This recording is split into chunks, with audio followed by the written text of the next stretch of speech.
Agradezco muchísimo el tiempo y el espacio que nos proporciona Sebastián Barragán Hidalgo, quien es periodista en Aristegui Noticias. Y bueno, este tema lo cruza por múltiples motivos. Primero, por haber sido víctima del espionaje y ahora porque es parte de la investigación. Bienvenido y muchísimas gracias, Sebastián. Qué gusto y qué placer tenerte otra vez por acá.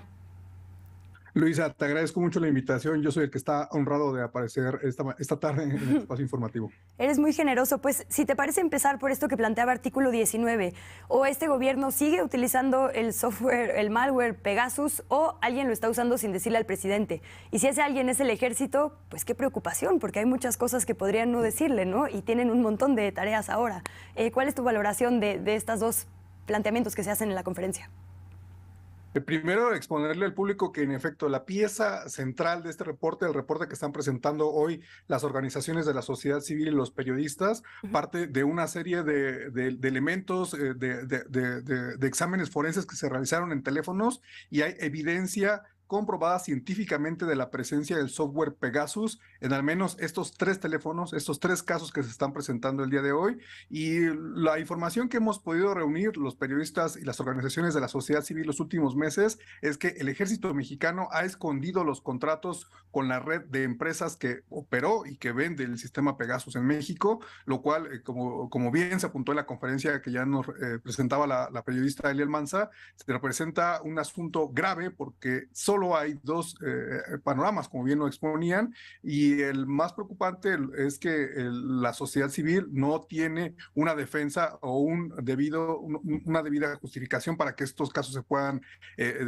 justificar como espionaje. A recalcar algo, las 3 personas que hoy se están exponiendo como víctimas de Pegasus no tienen absolutamente ninguna participación, ningún involucramiento con investigaciones criminales que pudieran justificar en lo más mínimo, Luisa, una investigación con el caso Pegasus. Sí, importantísimo. Antes de ir a los casos particulares, porque hay uno, el de Ricardo Rafael, que además me parece que tiene otra, digamos, rama de análisis, que es que la información llegó además a otro grupo de poder. Pero antes de llegar a eso, insistir en esto. Habíamos avanzado, digamos, gracias a ustedes, al trabajo de tu equipo y de otros, en entender cómo funcionaba Pegasus. El tema es que ahora es todavía más sofisticado. Ya sabíamos que antes te llegaba un mensaje, si no le picabas más o menos estabas del otro lado. Ahora ya no. Sí, Luisa, lo que sabemos es que esta empresa israelí ha invertido millones de dólares en investigación, en desarrollo tecnológico para hacer este programa más poderoso. ¿Qué significa esto?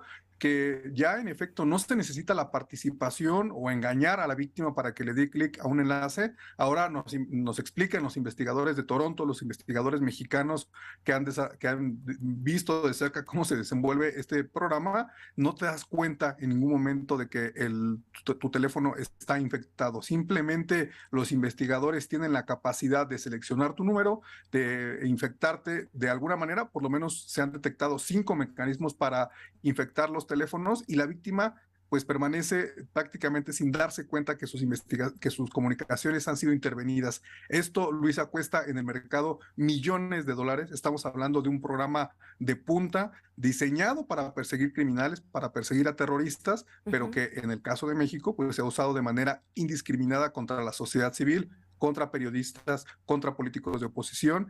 Y simplemente recordar que en Pegasus Project vimos una lista de más de 15,000 números que fueron ingresados al sistema de NSO Group, y esto nos habla de la manera en que se ha usado en México.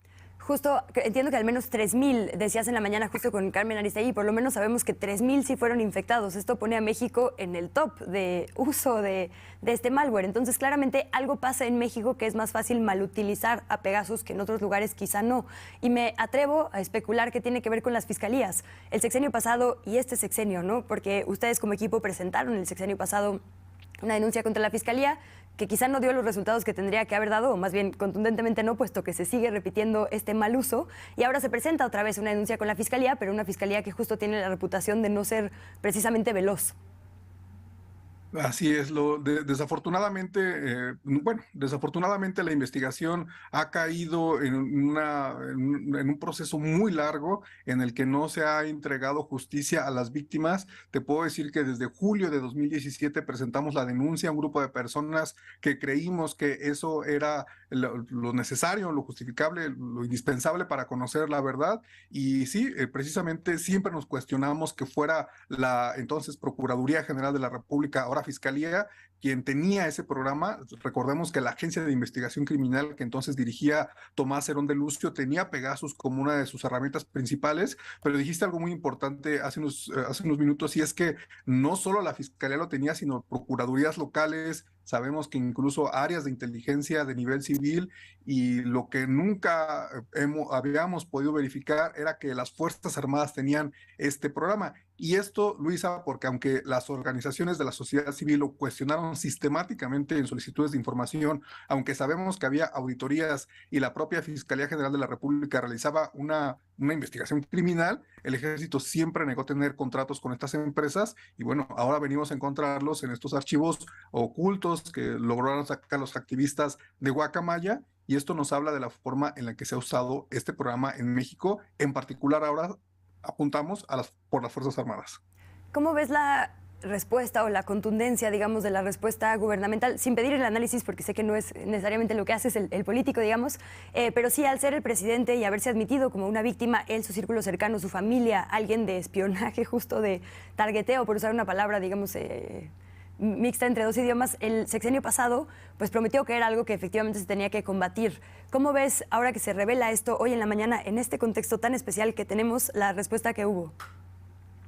Me parece que el presidente nos queda de ver una respuesta. Parece que el día de mañana va a abordar el asunto con preguntas directas, pero sí te puedo decir que si estamos cuestionando esto desde hace varios años, en particular desde este fin de semana, el gobierno federal, las agencias de seguridad, las agencias de derechos humanos, incluso las dedicadas a proteger a periodistas, me parece, y lo digo como una opinión particular, deberían de tener una posición más firme sobre este tipo de revelaciones, porque esto, Luisa, Pegasus es un programa que accede a todos los elementos que tú puedas guardar en tu teléfono celular, y todos sabemos que tenemos nuestra vida privada, nuestra vida profesional, y que esto esté en manos de personas o instituciones sin ningún tipo de justificación debería ameritar investigaciones profundas, y me parece que esto debería partir de la voluntad política que debería mostrar a las personas con los más altos niveles de responsabilidad, y eso es lo que me hubiera gustado ver en las primeras horas tras las revelaciones que se han hecho este fin de semana. Y me gustaría verlas mañana, y si no, las seguiremos nosotros, por supuesto, reportando la información a nuestro público y esperando que las autoridades hagan su trabajo.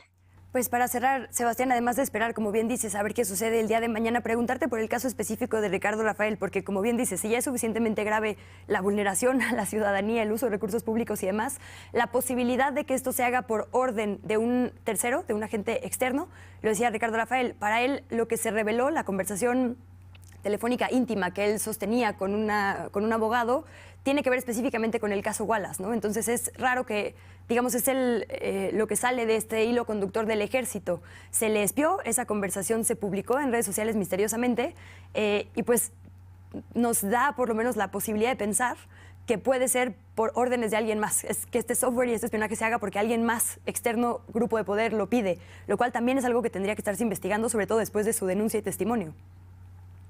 Así es, una de las exigencias que he escuchado de las víctimas y de las organizaciones es que tiene que haber una respuesta clara de quién ordenó estos ataques, dónde está la información que se logró extraer de los teléfonos y a quién se le ha entregado. Y como bien mencionas, el caso de Ricardo Rafael es paradigmático porque sabemos que su teléfono tenía Pegasus, sabemos que una comunicación privada que él tuvo con una persona cayó en manos de un particular. Entonces esto obliga a preguntarles a todas las organizaciones, tanto militares como civiles, que han utilizado programas de espionaje, a que sistematicen la información, a que nos entreguen cuentas sobre la manera en la que están guardando los elementos, y si se llega a comprobar que son terceros, fuera incluso de las fuerzas militares, quienes han dado el visto bueno o se han aprovechado de esta inteligencia, me parece que todavía le añadiría más, si es posible, gravedad a este tipo de asuntos. Sebastián Barragán Hidalgo, pues muchas gracias primero por permitirnos reproducir en este espacio la investigación que presentaron hace unas horas, y dos, por la gentileza de tu análisis